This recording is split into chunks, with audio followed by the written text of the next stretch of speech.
Los coletazos de Chevron. Maduro busca inversión extranjera en petróleo, mientras la OPEP reporta un desplome en la producción. Educación paupérrima. La denuncia de una maestra en Petare revive el déficit de docentes, los despidos injustificados, los sueldos de miseria y las escuelas en ruinas. Justicia internacional en marcha.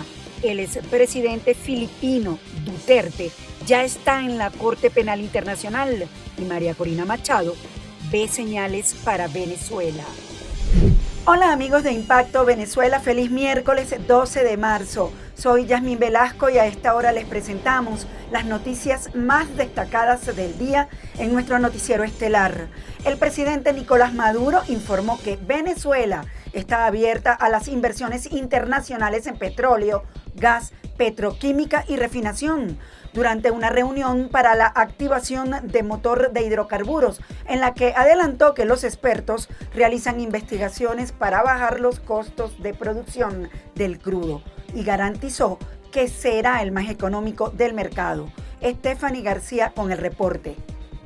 El presidente Nicolás Maduro invitó a empresarios extranjeros a invertir en el petróleo de Venezuela durante una reunión para la activación de motor de hidrocarburos, en la que adelantó que los expertos realizan investigaciones para bajar el costo de producción del crudo y garantizó que será el más económico del mercado. El líder chavista realizó estas propuestas luego que el presidente norteamericano Donald Trump pusiera fin a la licencia de Chevron en territorio venezolano y le dio un mes para la salida del país. Al criticar a Maduro por no acelerar las deportaciones de indocumentados en Estados Unidos tan rápido como esperaba. En días recientes, el presidente de la Asamblea Nacional, Jorge Rodríguez, aseguró que la administración madurista recibe llamados a diarios de países compradores, consumidores y comerciantes de energía, que según él están desesperados por sustituir la función que venía ejerciendo Chevron, que produjo más de 200,000 barriles por día en 2024. Según el Servicio de Investigación del Congreso de Estados Unidos. El que quiera venir a trabajar con nosotros, puertas abiertas, alfombra roja y abrazos de amor. El que quiera venir. El que no pueda venir porque se lo prohíban, lo queremos mucho, pero nosotros vamos a seguir produciendo. Lo lamentamos mucho. Al que le prohíban por un decreto imperial producir y ganar dinero en Venezuela y ganar como gana el Estado. Lo lamentamos. Lo queremos mucho, nos vemos en el camino, pero nosotros seguimos produciendo. Todos los campos petroleros del país seguirán produciendo, creciendo y consolidando su producción. Ahora, si es con nuestros socios nacionales e internacionales, mejor. El jefe del oficialismo señaló que la empresa mixta Petrozamora tiene fijado culminar el año 2025 con una producción de 100,000 barriles por día, como parte del avance de la producción de hidrocarburos y con miras a conseguir nuevas fuentes de financiamiento internacional. Dentro de esos negocios, para nuevas inversiones, sumó la producción de asfalto. Según Maduro, actualmente se produce 600,000 barriles por mes y esperan llegar a los 850,000 para primer semestre de 2025. En el caso de Petrozamora, se ha venido cumpliendo, Obregón, el plan. En abril 2024, hace 10 meses estábamos produciendo 30,000 barriles diarios. Ya en febrero, hace 2 semanas, llegamos a 60,000 barriles diarios. Y en diciembre, al cierre del año, en Petrozamora estaremos llegando a 100,000 barriles diarios. Por su parte, Fede Cámaras pidió este miércoles al gobierno de Estados Unidos y de Venezuela retomar las conversaciones tras el fin de la licencia de la petrolera estadounidense, al asegurar que la organización gremial prevé que estas medidas tengan un impacto negativo en la economía nacional. A través de un comunicado, la patronal señaló que si bien el país ya atravesaba un complejo panorama económico y financiero ante las imposiciones de sanciones durante el primer mandato de Trump, estas han acentuado la magnitud de la crisis. Stephanie García, Impacto Venezuela. La maestra de una escuela en Petare, Estado Miranda, denunció acoso laboral por parte de la directora del plantel. Desde el movimiento sindical del gremio aseguran que este trato es generalizado en varios estados de Venezuela, además de despidos injustificados. La situación de este sector nos la explica Fernando Tineo. La docente Daimelis Keine manifestó en la red social X que la directora de la unidad educativa José Jesús Arocha de Petare la tiene acosada y no la deja trabajar en la institución. Indicó que en primera instancia la suspendió y ahora no puede ingresar a dar sus clases como lo hace normalmente. El día de hoy, 11 de marzo de 2025, Cuando me integro a mis labores, como todas las semanas, la directora no me deja entrar a la institución. Me dice que no puede pasar. A lo que yo le pregunto que con qué motivo, qué razón, que si tiene algo firmado, y me dice que no. Todo esto me lo dice en frente de los representantes y afuera del colegio. Ni siquiera me hace pasar. Entonces creo que está cometiendo un acto de acoso laboral, abuso de poder en contra de mi persona, ya que en ninguna ocasión me he reunido con supervisoras, con la gente de la zona educativa, ni con las personas encargadas del CS, ni en ninguna otra institución que se encargue de estos temas laborales. Pero esto no estaría sucediendo solo en el estado Miranda. Al parecer, en otras entidades hay despidos injustificados en un país que ahora mismo presenta déficit de educadores. Unos más de 200.000 maestros que hacen falta en Venezuela, y a esto se suma el despido masivo de más de 15.000 trabajadores que están siendo afectados en los estados Carabobo, Lara, Vargas, Distrito Capital, Miranda, Monagas y así muchos otros estados que nos han manifestado pues que hay despidos masivos, como por ejemplo en el estado Barinas, quienes sacaron a nóminas completas. El día 10 tenían que estar cobrando los maestros sus quincenas, maestros que se encontraban dando clases en Venezuela y que arbitrariamente el estado patrono les suspendió el salario. Recientemente Radio Fe y Alegría escribió la información de que solo 9 estudiantes se inscribieron para estudiar educación en el núcleo Táchira de la Universidad de los Andes. El vicerrector académico de esta casa de estudios, Omar Pérez, indicó que los jóvenes no quieren estudiar esta carrera debido a los bajos salarios y a la falta de otros incentivos contractuales. Desde Caracas, Fernando Tineo para Impacto Venezuela.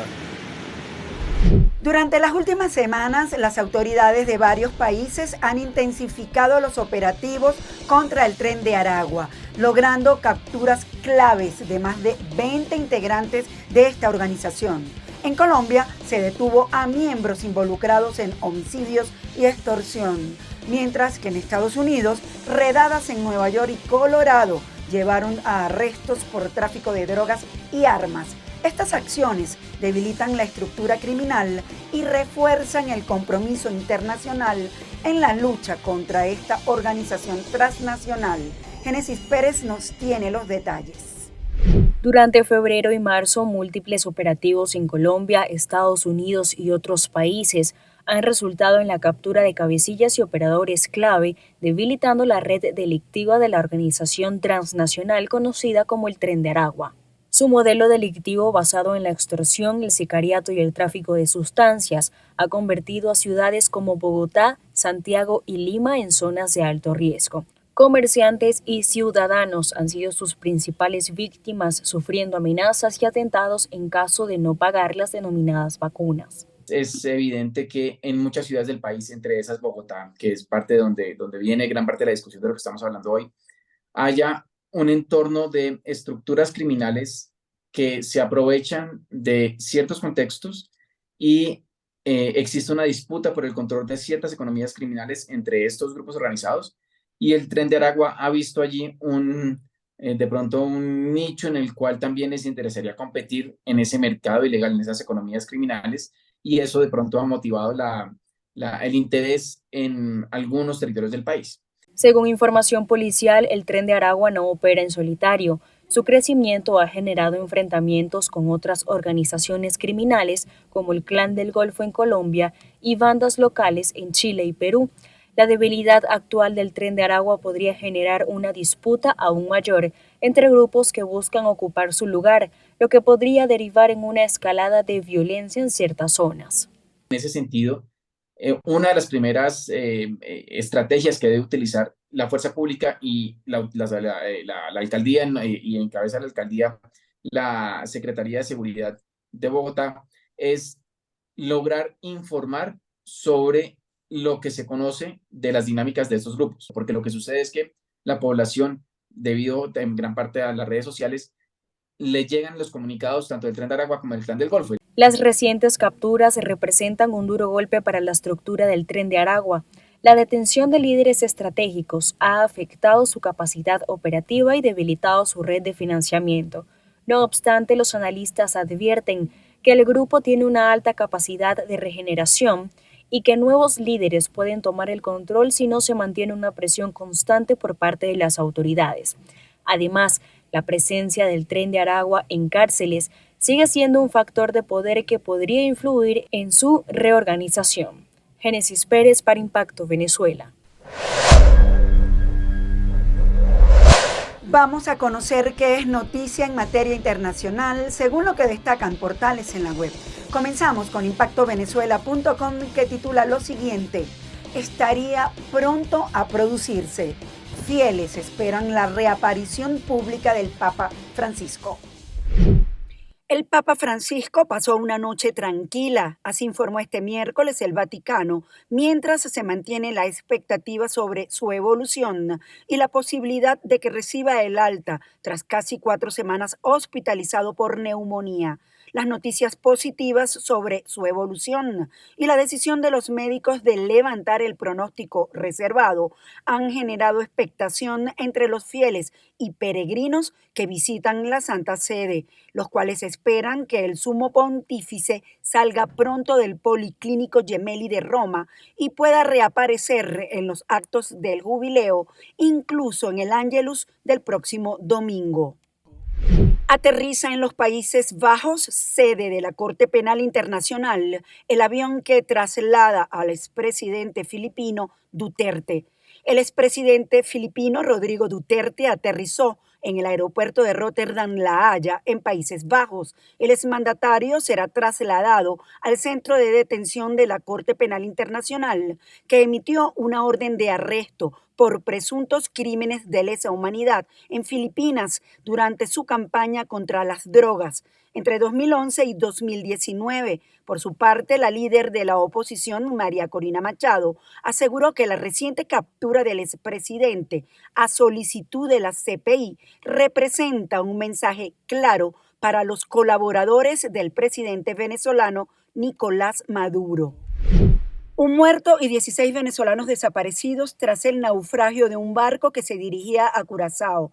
Al menos 16 personas se encuentran desaparecidas, incluyendo un adolescente y un menor de edad, luego de que una barcaza tripulada con 26 migrantes venezolanos volcara en alta mar, mientras intentaban ingresar clandestinamente a Curazao el pasado domingo 2 de marzo. La denuncia fue realizada por los familiares de las víctimas a las autoridades del estado Falcón en Venezuela, una vez que la Guardia Costera de la isla vecina emitiera un comunicado en el cual informaba sobre el cese de la búsqueda activa de los desaparecidos en el mar.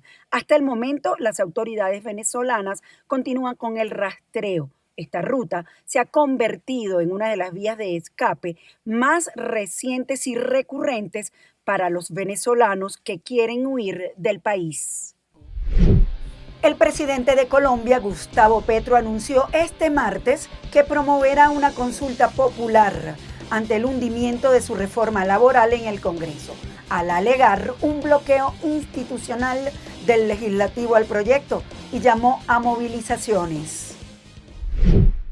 Sobre estas 3 reformas, el presidente de Colombia, Gustavo Petro, anunció el martes que promoverá una consulta popular ante el hundimiento de su reforma laboral en el Congreso, al alegar un bloqueo institucional del legislativo al proyecto. Además, lanzó una convocatoria al pueblo a movilizarse el 18 de marzo.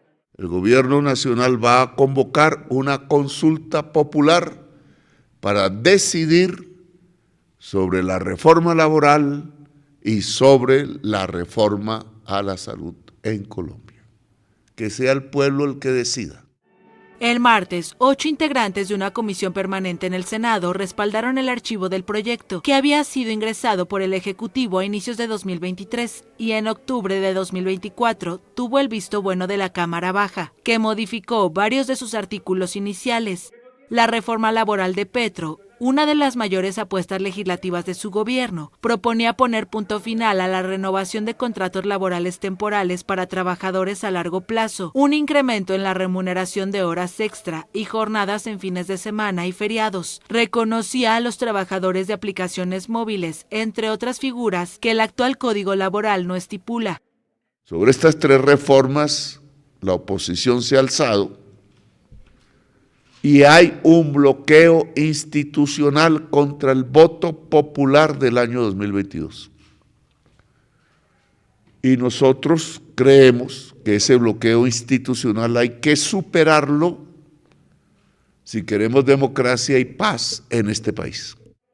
Desde su llegada al poder, el izquierdista ha propuesto 3 grandes reformas, la laboral, una al sistema de salud y otra pensional. De estas, hasta ahora, únicamente el proyecto para modificar el sistema de pensiones ha llegado a buen puerto y espera un último trámite en la Corte Constitucional. Ahora pasamos a revisar los comentarios que nos dejan sobre la pregunta del día, que hoy está referida a las medidas de la administración Trump contra Maduro, que ya se sienten en el bolsillo de los venezolanos. Para muchos, el futuro político del país es incierto. Pero, ¿qué estrategias de Trump consideras más efectivas para enfrentar el chavismo? Los leemos. Quitar las sanciones. Estas acciones no van a hacer que se vayan y renuncien. Solo nosotros vamos a sufrir las consecuencias. La mejor estrategia sería arrestar a sus colaboradores y socios en Estados Unidos. No está en las manos de Trump, está en las manos de los venezolanos. Amigos, gracias por acompañarnos en este recorrido informativo. Nos vemos mañana en una nueva emisión estelar de Impacto Venezuela. Como siempre les recuerdo seguirnos en nuestras redes sociales y canal de YouTube.